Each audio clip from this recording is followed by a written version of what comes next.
Well, I don't think I've heard this one before. A company goes out there, or a person goes out there and finds all the games made by, or that had some involvement with one company, and now they're being degraded by the people that work for that one company, all because they're part of Sweet Baby Inc.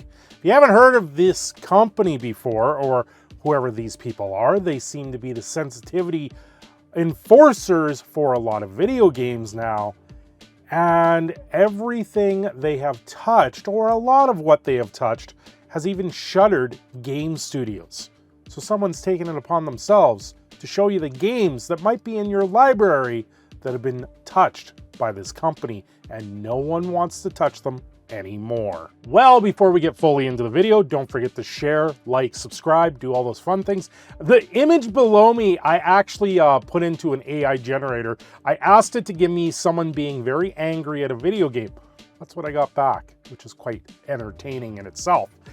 Chris Kindred of Sweet Baby Inc. attempts to cancel a Steam curator for revealing their video game projects. So someone goes out there and reveals who Sweet Baby Inc. has worked with for video games, and now the people behind that company of Sweet Baby Inc., they're up in arms and telling people to report the curator for just showing off their work. I wonder how this is going. It's not going very well for Chris, considering he has now locked his account on Twitter, and Sweet Baby Inc. is also locked on Twitter. They've shut everything down. You're no longer allowed to talk about these guys. So who Sweet Baby Inc. is, they worked on games like Forsaken. They've also worked on Starfield, which I gotta say, the game is not doing ultimately that great. It's sold a lot of copies. Now, the client in question here is called Sweet Baby Inc. Detected, right? So if you go into it, you get a bunch of games here. You got the new Ratchet and Clank on here. You got Horizon Forbidden West. What else do I recognize here? Oh, the new Indiana Jones game. I wonder what's going on there. You got Gears 5. Here's the Forspoken. Oh, the good old reboot of Saints Row. You know how well that went over. You got Spider-Man, Miles Morales. That's been an up and down thing. A lot of people arguing on the whole details, because Spider-Man ultimately is Peter Parker. And when it comes to toys in the Spider-Man universe, you have everyone labeling Miles Morales as Miles Morales and not as Spider-Man. He's not supposed to be the replacement. He's supposed to be another person. It's like Spider-Gwen or the others that do get bit by a radioactive spider. This is why in the original story of Spider-Man, he destroyed that spider. And now it's come full circle where everyone's getting Spider-Man powers, but that's besides the point. Mortal Kombat 5, or Mortal Kombat 5, what am I talking about? 1, it's a reboot of the whole series. Gotham Knights, that thing was horrible. Dark Alliance, you know, it's unfortunate that I do have this game. I found it a very hard game to play. The levels were too long before you got to an autosave. And I didn't really get too far into the game to see really the buggy nightmare that it probably became. What else is on here? Oh, the new Suicide Squad and Sable.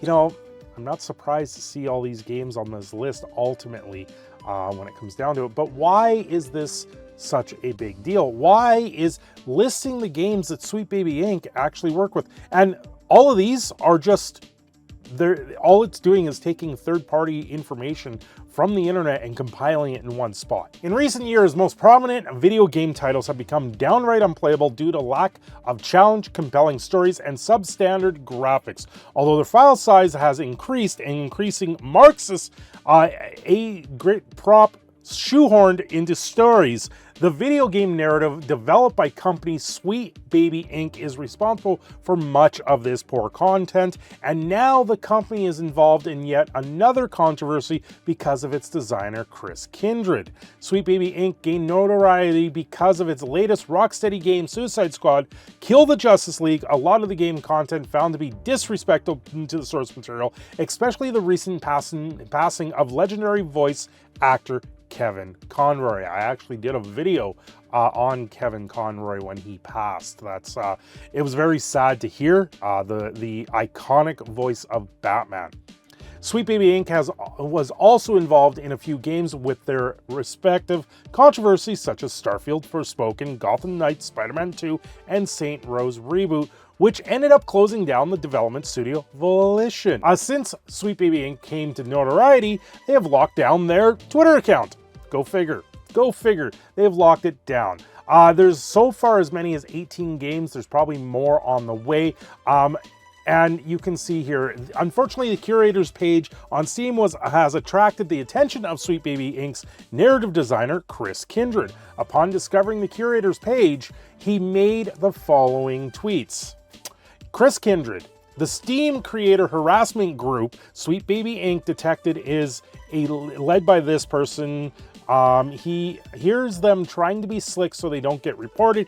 Even with discriminatory language filed off, the group itself fails its code of conduct. On this is blank normal, probably a swear. Y'all gonna do anything about this, or yeah.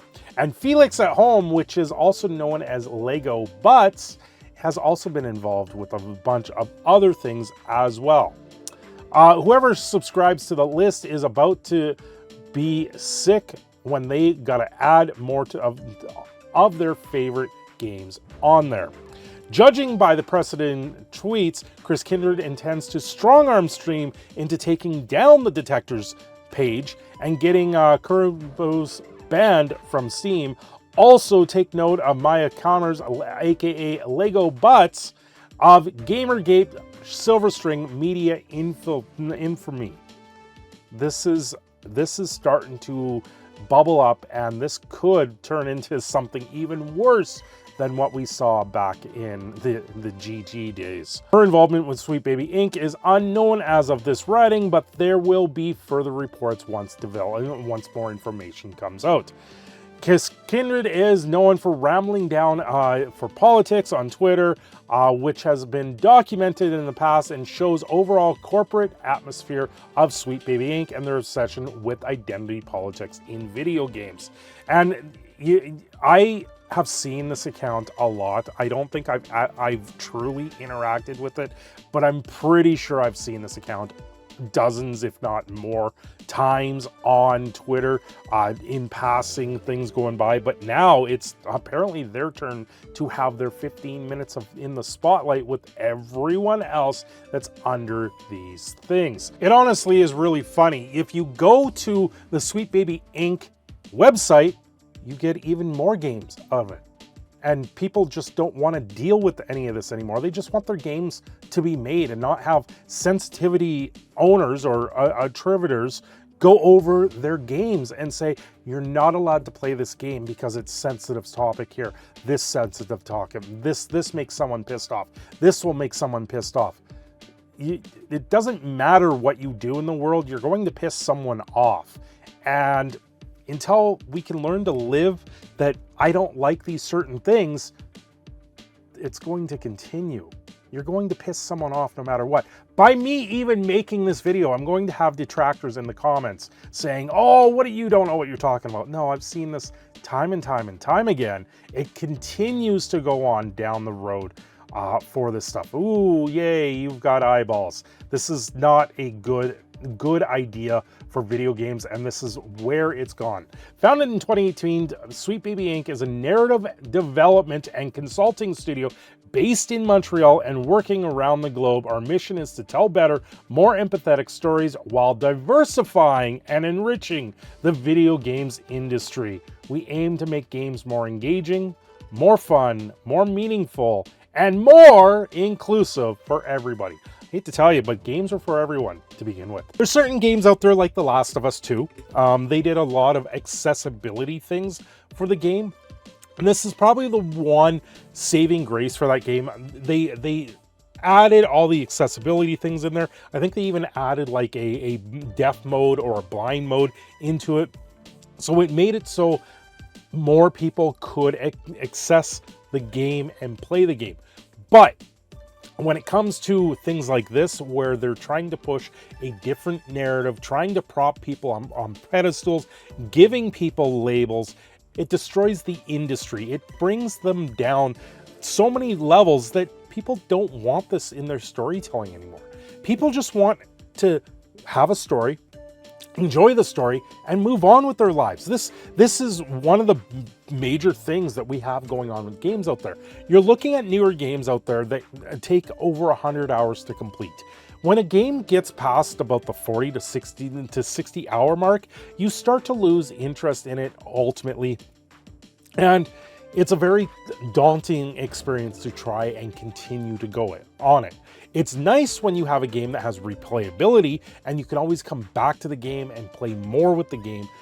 But now when you get out of the gate and it's throwing everything in your face, telling you that you're racist or you're a bigot or something absolutely horrendous down the line, nobody wants to play that game. That doesn't make anyone have a good sense of the gameplay. It's not entertaining. It's just downright bullying you into listening to the message that they have to inject into these video games, and people are sick of it. And that's part of the problem. That's the major problem with these companies that sit there and go, oh, we are a narrative design, we're going to twist the narrative to our likings. And where does that really get us? It doesn't get us a game that people enjoy. It makes people feel downright degraded, and then people stop playing these games. They don't want to play these games because they're being told by the game or by the movie or by the TV show at this point that they're a bad person. And that's nothing that people want to play. Well, anyway,